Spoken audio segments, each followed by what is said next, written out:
Hello, hello, and welcome to another amazing episode of No Particular Reason. And with that, I want to welcome you all and welcome you in the 2025 and wish you all a great year ahead of us. Um, my co-host Kerri Lewis, it's feeling a little bit under the weather today, so she's not going to be joining us. But we have our amazing guest and friend Eric. Eric, welcome to the show. How are you? Yeah, Yanko, thank you so much for having me. I'm well and I'm excited to be here. So super excited.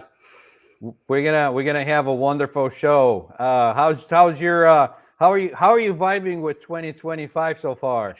2025 is a momentous ride, is what it feels like into the new year. So end of the year really well on a momentous energy, and it's like catapulting me into 2025. So super I know. excited. I kind of feel the same way. I was just like when I wake up in the morning in January 1st, I was just like excited to be in this new year and this new energy for new things and things to come. And I'm genuinely excited to see what the year is gonna hold for us.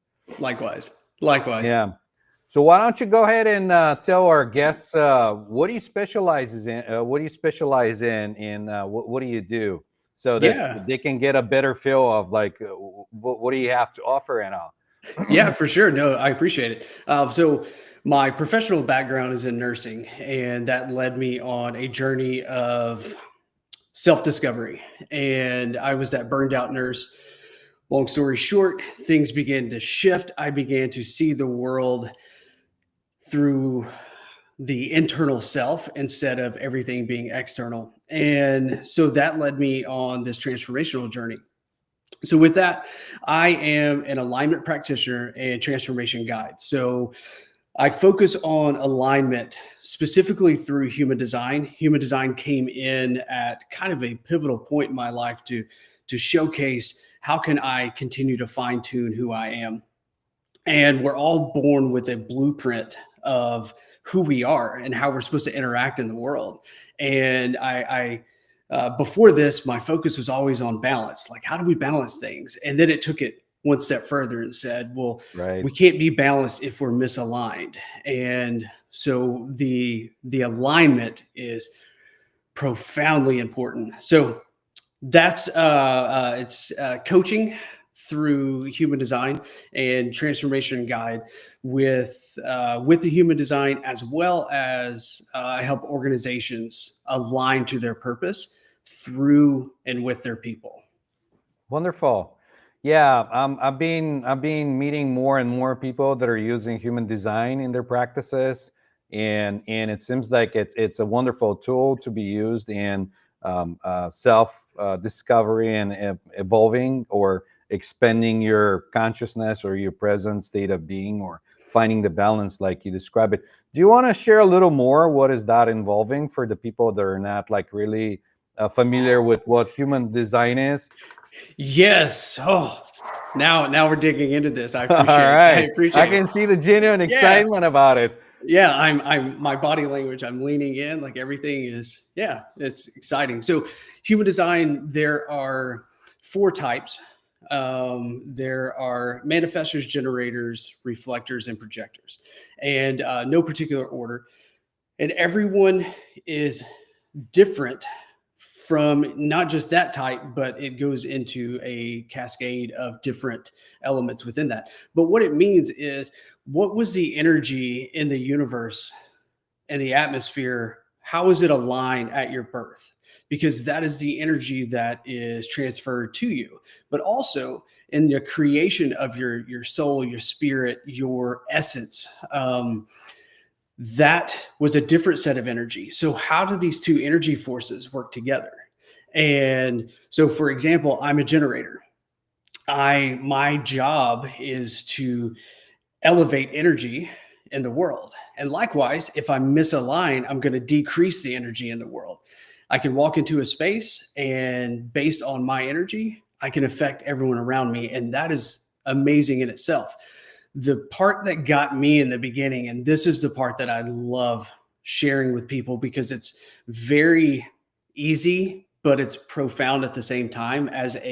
We're all looking for ways to help us improve, and what are the hints that we can take in order to say, how do I get out of habitual patterns? Well, as generators, the non-self, if I'm misaligned, it's frustration. So frustration is my telltale sign to say stop. Like whatever you're doing, if you're frustrated, stop and figure out, how do you shift frustration to satisfaction? Because satisfaction is my Right. true self. So in that one little scenario, you're kind of traversing the world way differently based on one feeling that you get. And if you can do that, then you can start tapping into the other things. And I've seen this work so many times in terms of the trajectory of the path that someone took was total opposite, simply because they started following their self. Yeah, and my personal experience is like that too. That a lot of the people are sticking their thinking mind to the day-to-day operation, over analyzing and almost like in paralysis state where they can like make a decision or move on to the next thing, and then and that also creates frustration, and they come from like, oh, if I've done this or did this differently, or this other thing, this could have happened. So this is amazing. Like, I in my opinion, any tool that gets you into that balanced state of being and bring you into being instead of thinking, Yes. it'll get you where you're going. Yes, and to that point, I'm an analyzer. Like, and even if you break down and look at my design, like I'm a studier and a gatherer of knowledge. That's what I do. So that is my normal. So I need these tools to shift me out of my Yeah, mind and into to my heart of, to get you in the heart. Yeah. yeah, let me feel everything instead of over analyzing all this thing. Because if I feel it, then I can analyze the feeling, and that's how I operate in terms of law of attraction and creating what I need. But it starts with the feeling, and it's Yeah. identifying that. Yeah. Yeah. So, and also my experience is that a lot of people are disconnected with their feelings too, though, because they don't want to feel anything, and because of that, they're disconnected from mind, heart, and not be able to feel, because like if you're able to feel, then your mind will say, well, this is the way to go, but then you feel like, this is not quite right. Like it Yeah. doesn't feel right. Like I don't know. You know what I mean? Oh, And so 100%. yeah, and so the disconnect happens there, for what I've observed, and and I won't say that it's more to one type of people or other type of people. I think people are just generally different, because the way we're uprooted, like you come in this world and you have no record of who you are or Mhm. anything, and you start new, and your parents give you your name, they say you're so and so, they teach you a language, then you learn how to speak it, and then everybody else around starts to program you, and then at one point you become more analytical, or maybe your sense of, how would I say that, um, or your survivor instinct kicks in Mhm. to preserve you, and so you constantly run from scared, being hurt or whatever, and not wanting to be in touch with those feelings. So that's great. Absolutely. And to even expand a little more on that is, Please do. That's yeah. why we're here. I'm genuinely excited to learn more and share more with our audience. So this is kind of a twofold, not an answer because there wasn't a question, but a twofold kind of progression here. One is, so I'm an emotional generator. So I lead through emotions. Interesting part about my story is through that burnout, there was a feeling where I felt zero emotions. And the only emotion that I thought I felt was anger, turns out was sadness, exhibited it as anger. But think about this in terms of me and my design, because I am an emotional being, unable to feel emotions. Well, how in the Right. world can I tap into my essence and my value if I'm not leading with the one thing that I am. So that large shift creates a totally different person, right? That's And right. to add, so the next part of this is we all have these centers that are similar to the chakras, but if they're undefined, that means that we have the ability to either be conformed, other people can conform us on their ideas. Like you were talking about, our parents give us a name, they give us a structure, they give us a religion, they give us a way of life that they're familiar with, and we take That's that right. on as our own. And if that's hitting, for example, my undefined throat center, then I'm speaking the truth of other people and it's not my truth. Right. And so tapping into that is the ability to say, Ooh, this is well, this is pretty cool. Like, yeah, it's pretty yeah. good. Yeah, Yeah. so it can be used as huge benefit when we're aligned with who we are, or it can be used to hold us back, hold us down if we're misaligned. That's right. Because to me, speaking the truth, it's more important than anything else.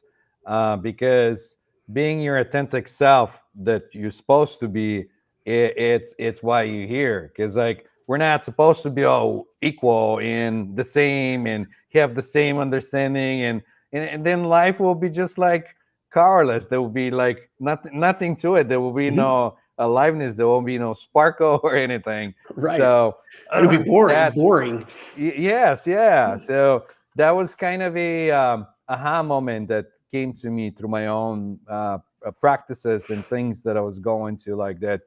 You know, I gotta be me. I gotta say what I feel like it's right. I gotta like, bring it up instead of um, just conforming to whoever expects me to be whatever. Because Mhm. like anyway, in my personal opinion, everyone has their own reality that they live in, and they see everyone or every other person through their own lens, and they perceive him whatever way their experiences tell them. Like they're putting a glasses on, and they see it, and they say, "Oh, you're so and so," but that's not who you are.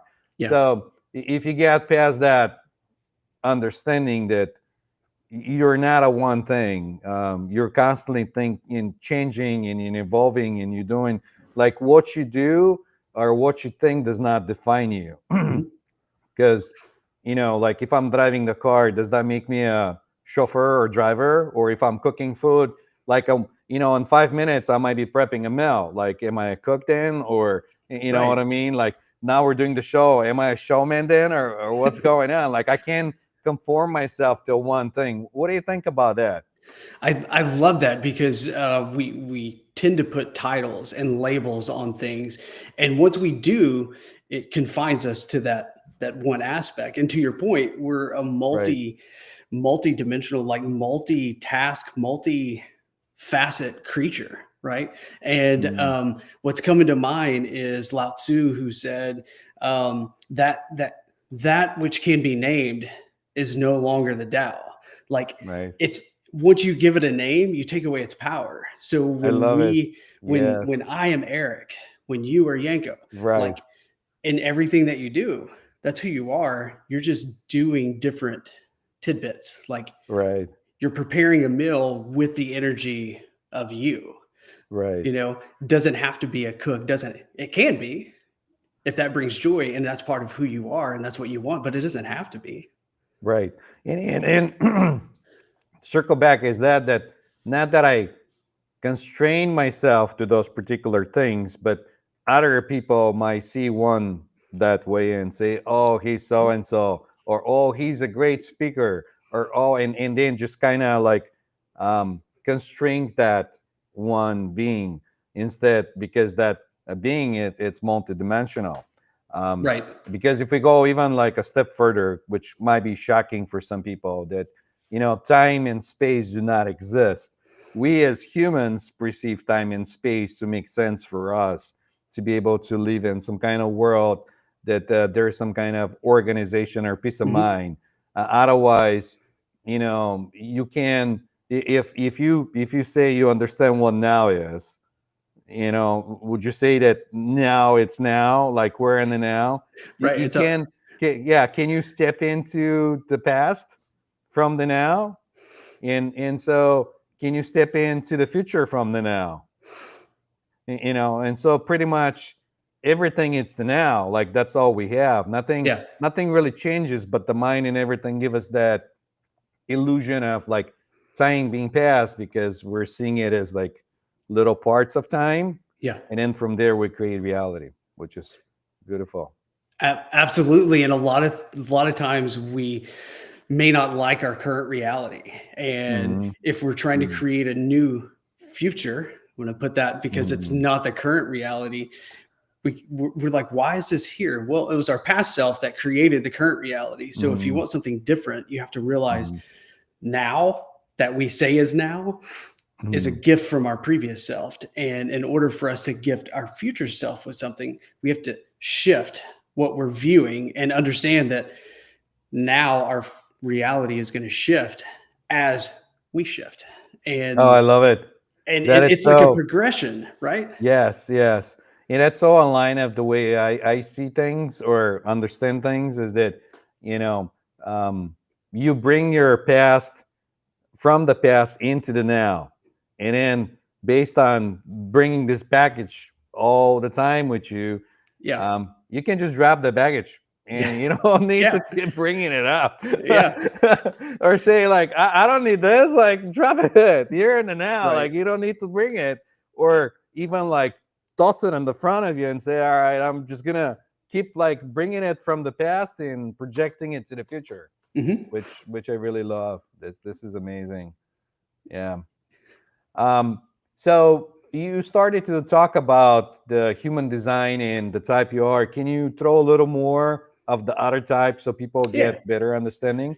Yeah. So, for example, manifestors, their telltale sign is anger. So, when they're angry, it's Hmm. it's the it's the sense of, wait a minute, how am I not myself right now? So projectors are bitter. So, and which is interesting because their bitterness comes from a lack of feeling included, because their mode in life is to wait to be invited. But Hmm. from the energy level, they have the ability to magnetically pull that invitation to them based on their thoughts. So it's ultimately, you could break it down into how each of these um, obtain to the law of attraction. How do they manifest what they want? Manifestors speak things into existence. Right. Generators, especially emotional generators, pull the magnetic feeling back to them, very similar to the way the projectors do. But the projectors grab energy from other people in order to do this. So like it's it's very difficult to explain all of them at one time. But the flow is very specific to each individual, and you can have 100 generators, and each of them are profoundly different based on the way that the energy flows in their system. And that's the beauty of it, is like, this is my energy, and like, that's your energy flow. And how do we use that in order to create a alignment within our life? And that's ultimately at the core of what I help clients see and witness and experience.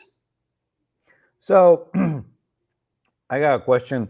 So would you say that um, that kind of gives you an idea of how to balance it, or does this involve some sort of like a practice, or how would one like um, I take it there is some kind of way to find out if you're a Yeah. manifester or if like you generator or whatever you are, and once you find out, how do you bring that into balance? Would you be able to explain that?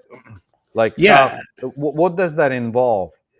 Yeah, absolutely. So there are many different free sites that you can plug in your birth date, your birth time, because it's based on how the alignment of the astrological alignment, and then your city. And The city is simply to make sure that they're in the right time zone when they're creating Right. this. So you can do that, and it'll tell you your your type, your strategy, and it'll give you information. It's very the basic information of who you are and how you interact in the world. You can then take that and Google like each section and teach yourself if you want. You will follow rabbit hole after rabbit hole after rabbit hole because it keeps expanding. It's almost like when you understand I'm a generator. Okay, now what? And then it's the next, and it's deeper and deeper and deeper. So you can identify that you're a generator, that your strategy is, for example, like generator strategy is to respond, not react. Hmm. So if you propose something to me, my first practice in life, now that I know this information, I will say, oh, I'll get back to you. I am not to react to this because, especially from the emotional, because there's emotional generators and there's Right. non emotionals. I'm going to be like, oh my God, this is the greatest thing in the world. Yes, let's do it. And then tomorrow, when my emotions level back out, I'm be like, what the heck did I sign up for? Right. Right. On the flip side, if I'm like, you totally disengage me and I'm like, there's no way I'm doing that. No thanks. Well, if I wait tomorrow, be like, wait a minute, this actually aligns to the strategic goals. And now I can analyze based on the feelings and how everything worked together. So that's a tidbit on the first thing I can do as learning I'm a generator is learn to respond instead of react. Mm. Um, and so there's little bitty tidbits of information such as that you can easily, I say easily, it's easy in concept. It's difficult to shift a habitual pattern, right? Because I know. if you're used to And this going with is, your yeah. gut, then it's going to be difficult to say, I'll get back to you.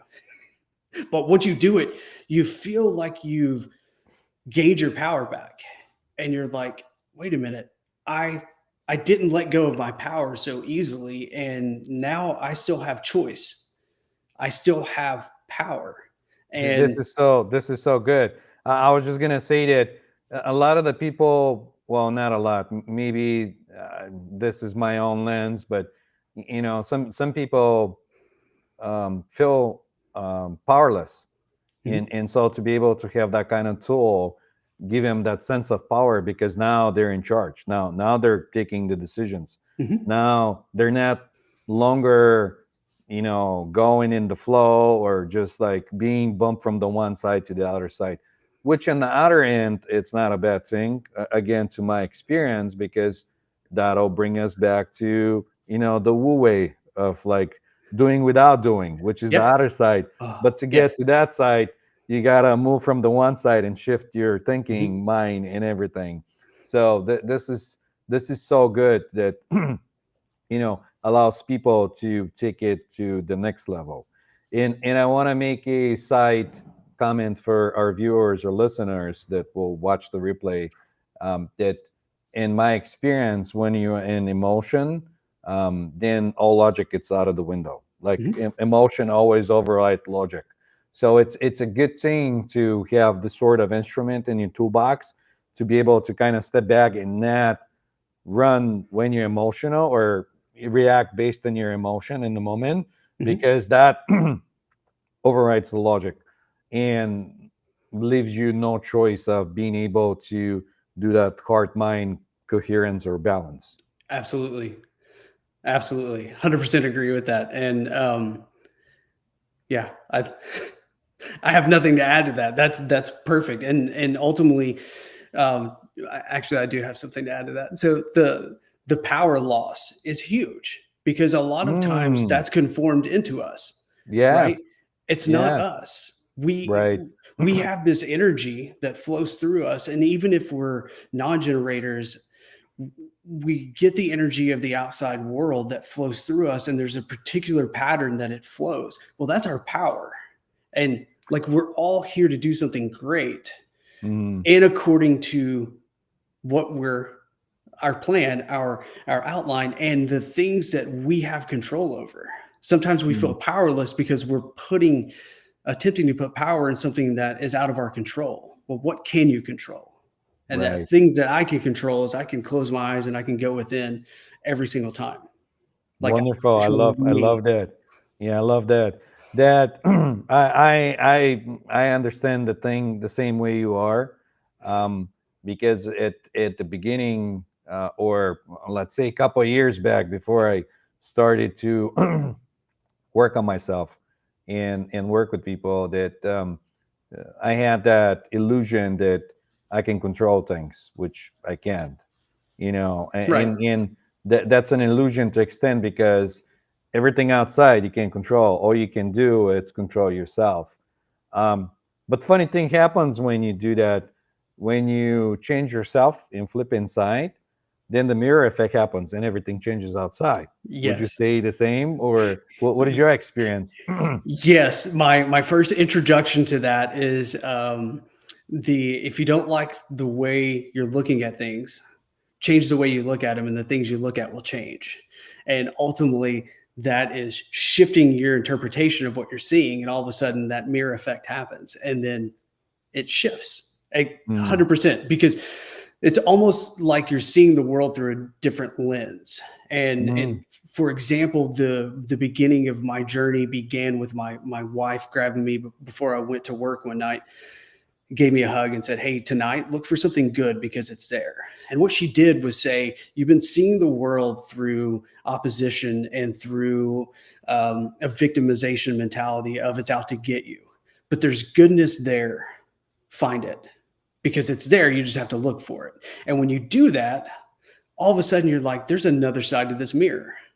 Right. that's And right. it's almost like the mirror turns around and you're like, "Oh, there's the goodness." And you see it everywhere. It's Right. like when you buy a new car or you're in the market for a new car, you see that car everywhere because your focus is on that. And what we focus That's on, we find. that. Yeah, that's what I was gonna say. Because like, where attention goes, consciousness flows, and Absolutely. that's might be a kind of wacky concept for some people, but it really is, because if you do an experiment, if you start looking for red color, your mind is gonna shift and find like red windows, red things, like whatever you're going through the day.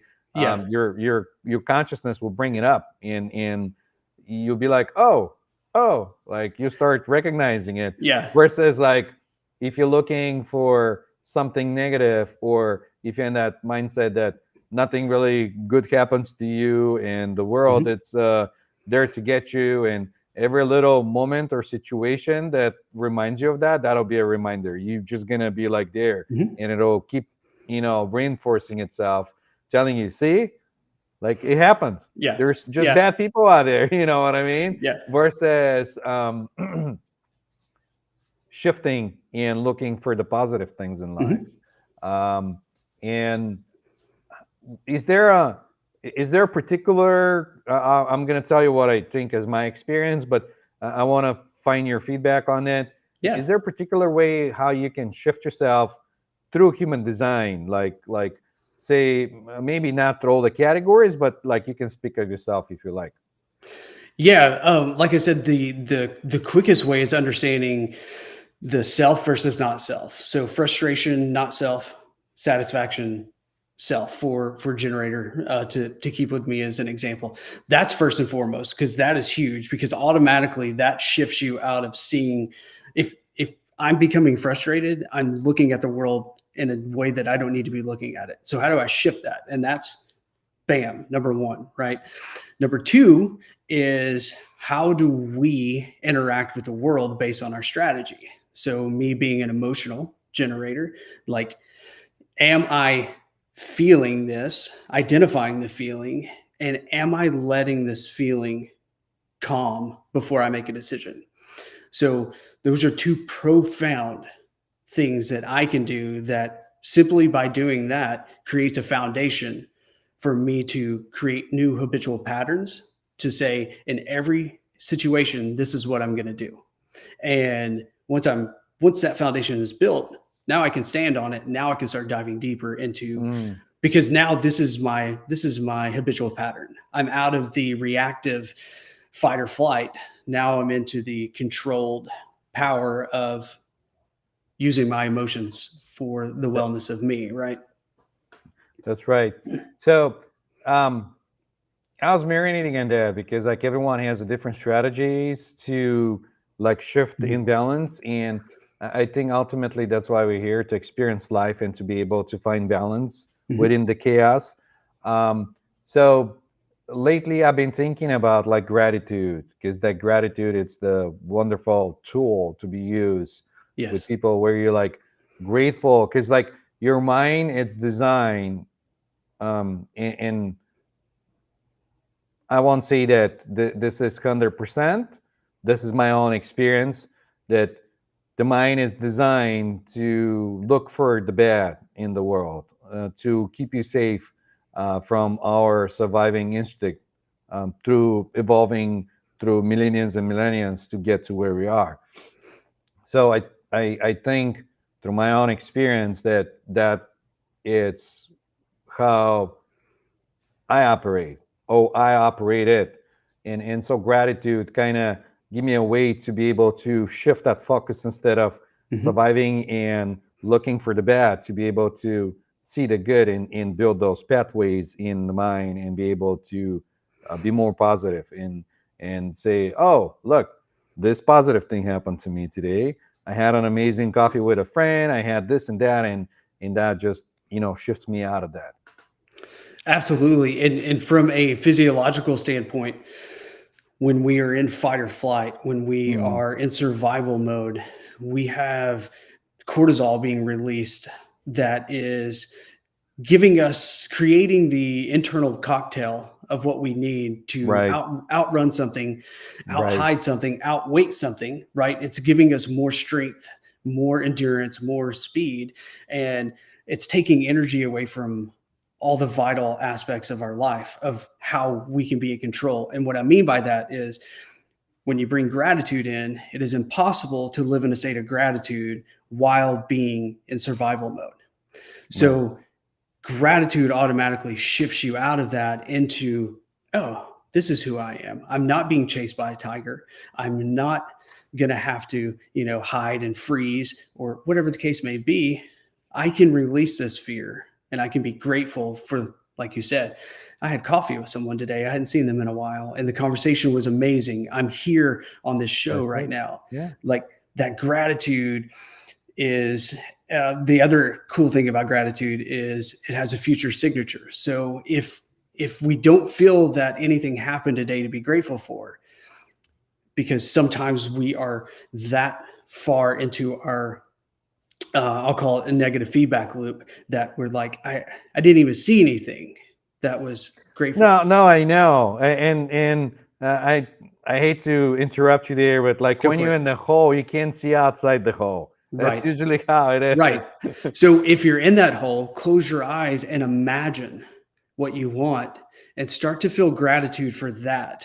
And gratitude has a future signature when you do it that way because if you were to give me a gift, I feel grateful, I feel happy from that gratitude. Well, if you can create this in terms of I don't have it yet, but oh, this is what this would feel like if I got that. You automatically told your body, calm, we just got a gift. We're grateful for this. And you've shifted yourself, even if it's for a moment, out of survival mode. And now you're into your your true essence and you're able to live in that. And that is a huge step when you're shifting or climbing out of this hole.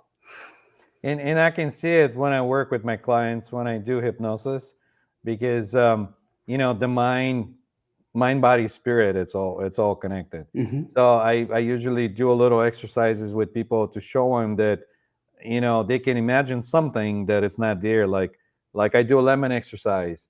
I can have them imagine a lemon, and they're beating into the lemon, and the body starts to salivate, because Yep. where consciousness goes, body and everything else follows. Absolutely. So in a lot of the people that I can also give that as example to our viewers or listeners, that a lot of the times when in you're pissed off or angry, you frown without like even knowing. Like the energy shifts the body because Mhm. you're bringing it from the mind, and your body expresses it out.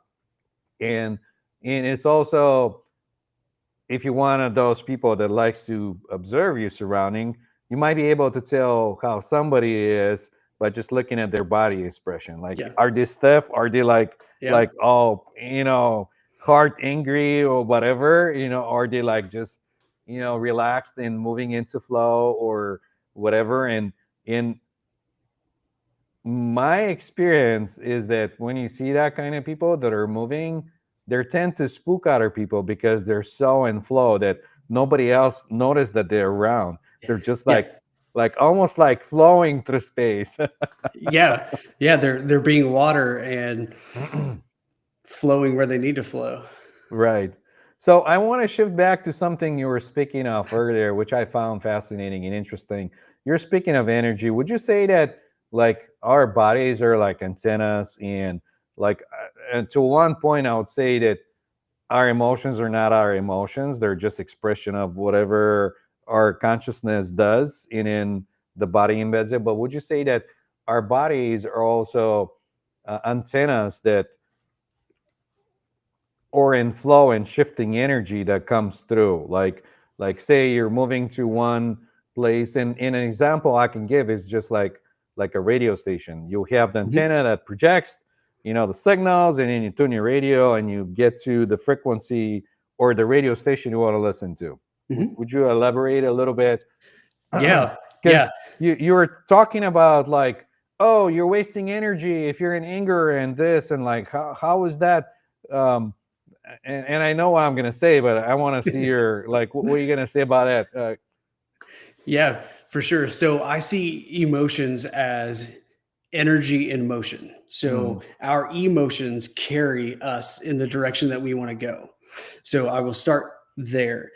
Um, and this is scientifically proven. So as this gatherer of knowledge person that I am, the I love science that. is the science is behind it, right? And so if you get an EEG for an example, Uh you're huh. measuring electrical activities coming from your brain. So those are Hmm. thoughts going out, right?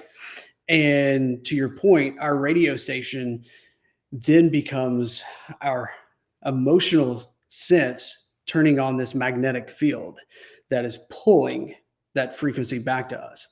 So I personally see it as, and it's way more in depth than this.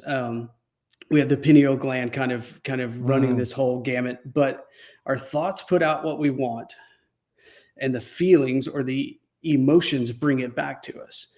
mm. And that is the circular aspect of it. And the key to this is when you say what you don't want, the focus is still on whatever subject. So if you say, That's right. I don't want, I don't want to be this unhealthy. All right. Well, you're putting out unhealthy and you're That's right. bringing back unhealthy, right? So say what you want and mean what you say. And Right. so in my journey, my first affirmation, my first trial at this was saying, I am well. And I was nowhere near well when I began saying it. But I said it and then I said it. And then one day I believed it. And then I had the feeling of being well. My body still wasn't well, but I hung on to this feeling. And then after about a year, I was like, I'm well, like literally. So when people say, hey, how are you today? I'm well. And that is like our words have power, and our words are our thoughts going out into the ether. And then how we feel brings that back.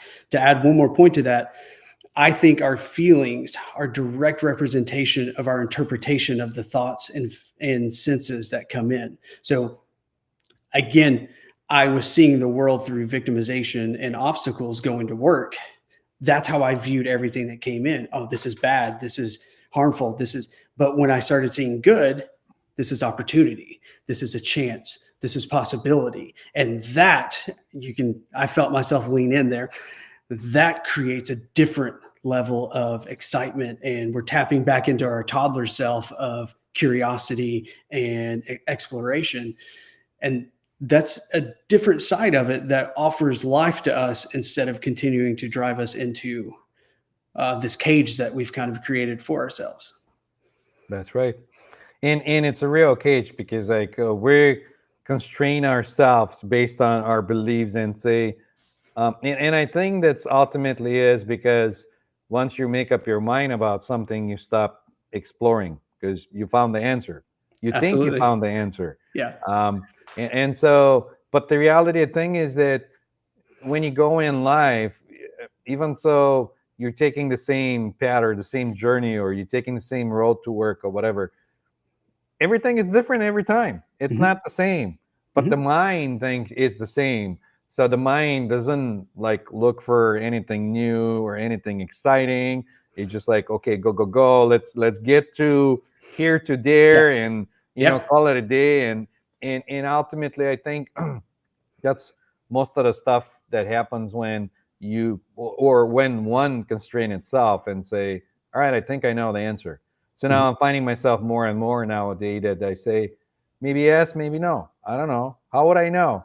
Like I have this idea, but tomorrow I might have a better idea than this idea. Right. Like how would I know? Right. Yeah. Yeah. That continuous exploration of curiosity, or Yeah, continuous exploration through curiosity is it, and it's no different. So I call this the toddler approach. It's no different than we were as toddlers, that's what made me think about it. learning Yeah, everything, right? yeah, Is walking. And here's the other thing. Here's how people in culture. So I believe within my soul and in my bones the idea of Ubuntu, the I am because we are. The plural form of humanity, meaning that we all are here for one another. We're here to do our own thing. And as we do that, we expand and we help others. So if we think of a toddler learning to walk, if they take one step and fall, no one ridicules them. Everyone's excited. This this human being did something that they've never done before. And did they run? No, but they took one step. And everyone around them cheers. What happens? This kid hops up and takes two steps and then falls until eventually they are running.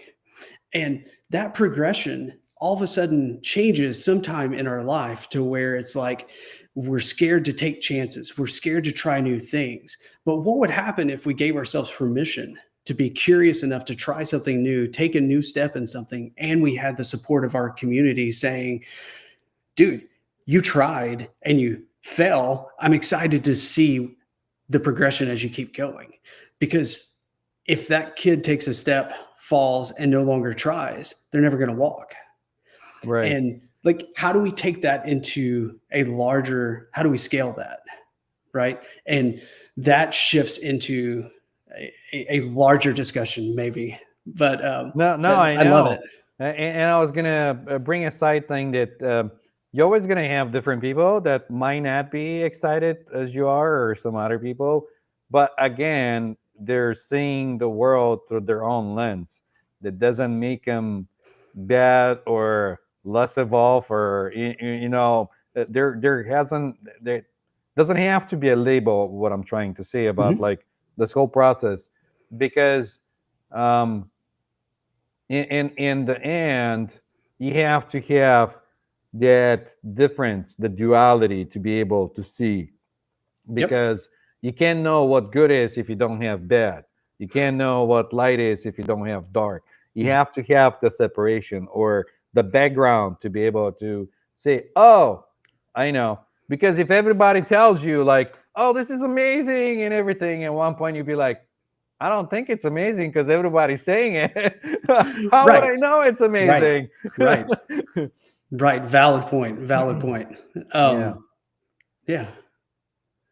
yeah. So that's all that come to mind, and I was like, okay, I got to bring this up. But back to energy, um, and I know where I was gonna go with that, because like my belief is that we have certain amount of energy every time. Like every Mhm. morning when we get in, it's almost like a full tank, of fuel. You start up at certain point, and then as you go, um, you give your energy. Like people say, you give your power away, you give your energy away. Um, you go on and you spend energy here and spend energy there, and then you find out that's not really like what you wanted, because there wasn't like really an idea of like how the day it's gonna go, and you didn't really head on direction. Yeah. You were just going, and then once you get angry, then that also gets that energy going, and you feel all of a sudden drained, like you feel like you need to recharge. You feel like Mhm. you don't want to do anything or go anywhere. You might even shift in a state where people call it um, compressed. I won't say depressed, but compressed. It's a good word Yeah. to use until, like, because if this is a balloon of energy, you compress because there's no energy, Mhm. and until you bring more energy. Does that make sense? It makes total sense. And when you're looking at the human design side, uh, once I realize I'm frustrated, whatever energy I've put into prior to creating that frustration, that energy is going to be difficult to return to me because it's so when people say I've wasted energy, that's kind of the waste of energy because it's not giving, it's not life giving to me or my design. If I'm living in myself in satisfaction, then I'm always putting out the energy that is required of me, and that energy always comes back. So it's flow state. Drew Mack talks about flow state, right? And when we're in flow state, we have what feels to be like an unlimited amount of energy until we're done. And sometimes we can feel like almost euphoric. It's like the energy's not drained, but our body is tired because it was like, heck yeah, we've put everything into this. But the life giving aspect that comes back is huge. So there's that, and then there's also the idea of intentional energy, which I think you were hitting on, being intentional about where your energy is going. And that's where it comes into play of when I'm responding, I'm being intentional about what I'm doing with my energy instead of wasting a half a day on a project that I don't need to be Well, doing. not only it was more of a like, um, how do you deal with the energy that moves with your emotion? Because a lot of the times we tend to control our emotions. We will hold on to them or not let get emotional or numb our emotions, and that brings us back to like what you begin talking to when we started, like how you kind of felt disconnected and not feeling anything. Right. So in a way, my own experience is that when an emotion arises in this body, um, there is observance of the emotion, but no sense of controlling the emotion until the emotion passes through without being hauled into the body. And I think it's more of a like an antenna kind of thing. The energy in motion comes in, it goes Mhm. down the wire, and the antenna, boof, it's gone, and there's no residue or anything, and it's not coming back. It's not like this body was holding the emotion and gets trapped Right. in different Right. parts of the body or anything. Does that make sense? Yeah, yeah, and I think a lot of times we hold on to those emotions because we have this idea of dichotomy of the world of good and bad, and back to what we started with at the beginning, labeling things. When we Mm, label anger as bad, all of a sudden that interpretation of bad energy creates cortisol release, creates epi to be released, and now we're ready to run or fight whatever is causing anger. Well, instead, if we, because no emotion is good or bad, it just is, and it's a that's right. signal, it's a signal to say this is causing something in you. And this personally is probably the hardest part of myself, is recognizing and not labeling and just saying, oh, I feel angry right now, like sit with that, right? And let it flow. If you breathe, here's an interesting fact. If you have a cortisol release and you do nothing but sit and breathe, don't interact with anyone, close your eyes, breathe, in less than a minute, that cortisol is gone. So you no longer have this survival, fight or flight feeling, this adrenaline rush. It's gone. But we tend to have it for 2 days straight. Why? Because we keep thinking about it and we keep releasing more cortisol, more cortisol, more cortisol because it's bad, bad, bad, bad, bad. Well, if we just let it be, no, that caused an emotional reaction in me. Interesting. And be the observer and don't let that energy take you in motion. Don't follow that emotion. It releases, and then you still have your power because you still have your energy because you didn't go fight something or run away from Right. something, or right. And that's retention of energy. I'll call it that. And that makes me think of like the inner conflict that a lot of the people experience. Like me personally, like there are inner conflicts that are coming in, and there's like an inner struggle, like, oh, this is that and this Mhm. other thing or whatever. But I think it's different for everyone. Absolutely. And I think it's different for everyone based on experiences, based on previous traumas, based on their internal reality of how they perceived those memories. Because we have these preconceived ideas of a memory of like this momentous thing that happened, but we Mm, tend to forget about all the other things that happened to lead up to that. So our memories aren't 100% correct. It's just the way that we perceive them, and which creates that emotional reaction. So allowing ourselves permission to simply be and understand that those had to happen in order for us to become who we needed to be. It's not good or bad. It is. And it's part of the story. And that, I 100% agree, is different for everyone because everyone has different stories. That's what makes us unique. That's what brings us different perspectives.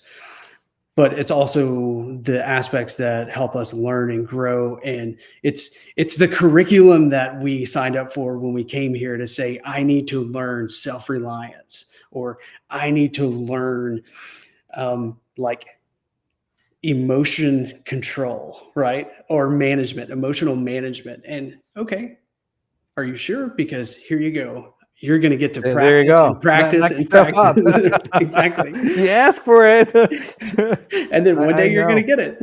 And then I know, because, and that's a hard concept for a lot of people to understand, that, because they say, "You're telling me I sign up for this? There's no way I sign up for this." Like, but you yeah, don't remember.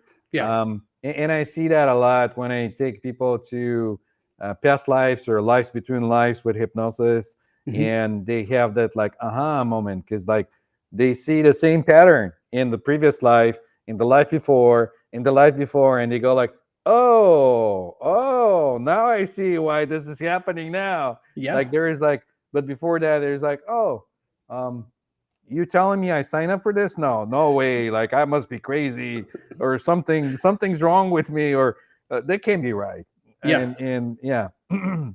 Yeah. And it's patterns. And I think our job is to continue honing into the skills needed in order for us to overcome those, and then begin to teach others, because Mm. we're not the only ones here to learn that. So how do we help one another? We're all in the same river, just some of us are a little farther ahead than the others, right? And how do we help one another traverse along this journey? And I think that's the beauty of it. I see it a little bit different. I see it all as oneness, and I see that different variations of the one. And that's my personal experience. That everything is one, and then you're just interacting with yourself to Mhm. kind of get to know yourself, to like understand of like, okay, am I really showing up this way today? And it's kind of funny to like see yourself that way through the duality lens, Yeah. and be able to get that experience and go like, oh, that was interesting.